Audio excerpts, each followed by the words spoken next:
classes yourself. Okay. All right. Lightning round on packages, but it won't be hard. Okay. So packages is the last little syntax thing I want to talk about since it'll be on homework 1 after the midterm.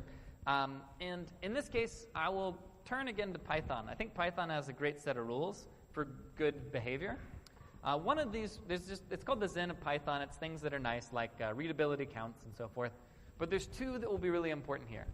One is explicit is better than implicit. That's part of the reason why in lecture I tend to write, I create those little silly variables that are just named. And another is namespaces are one honking great idea. Let's do more of those. So packages address both of these 2 issues. Let's figure out what a namespace is. Okay?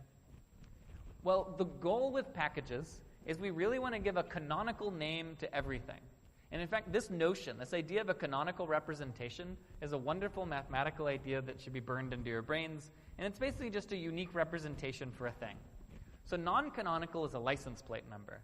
You can reuse a license plate, right? Like if I sell a car and someone else buys if I don't use my license plate anymore, someone else can get the same number. And likewise, if I buy a car, I'll probably get a new license plate.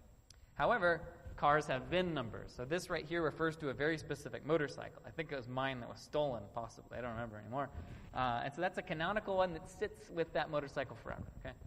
So in Java, we can try to give canonicity by giving every class what we'll call a package name. Okay. This is going to be some gobbledygook for terms.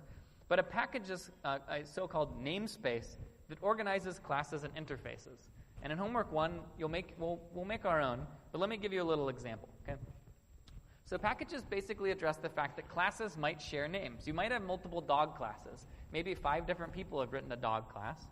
And so what I can do is say that it's not just dog. It's going to be a class called ugh.josh.animal.dog. Okay?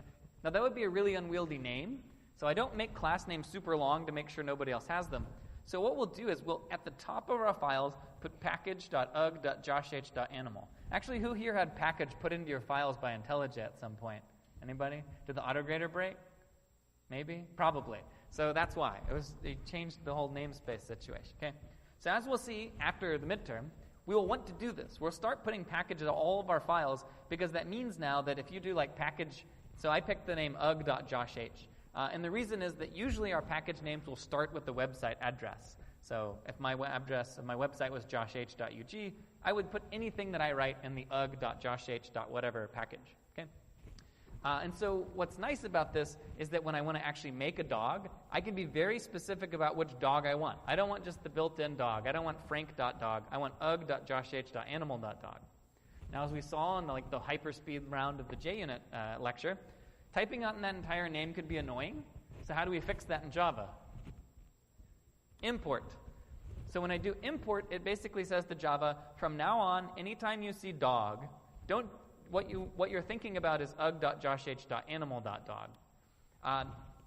It's also possible to do wildcard imports, which basically says I don't want to just get the dog class. I want literally everything in a certain package. So in that case, I would do something like this, import.ugh.josh.animal.star. So there's a star syntax, though I feel like there's a word missing here. And that will make sure that I get everything in that package. But that can be bad. Anybody want to wager a guess as to why? It contaminates your namespace. You get all this stuff. You don't know exactly what you got. You're being implicit rather than explicit. And if you import from multiple packages, you can have conflicts. Maybe there's 3 packages you're getting everything from, and 2 happen to have dog, then you'll have a conflict. Now, what's different about this from Python? What do imports do in Python? They let you use stuff what? Like from other files. But it's not necessary in Java, okay? So I just want to make it clear that imports in Java are not, please go look somewhere else on my computer for libraries. You guys already know that. You have to do this whole IntelliJ thing.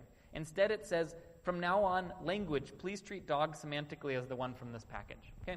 So I just wanted to say a little bit about packages so it's in our brains. We'll come back to that after the midterm, call it a day, and I will see you Monday.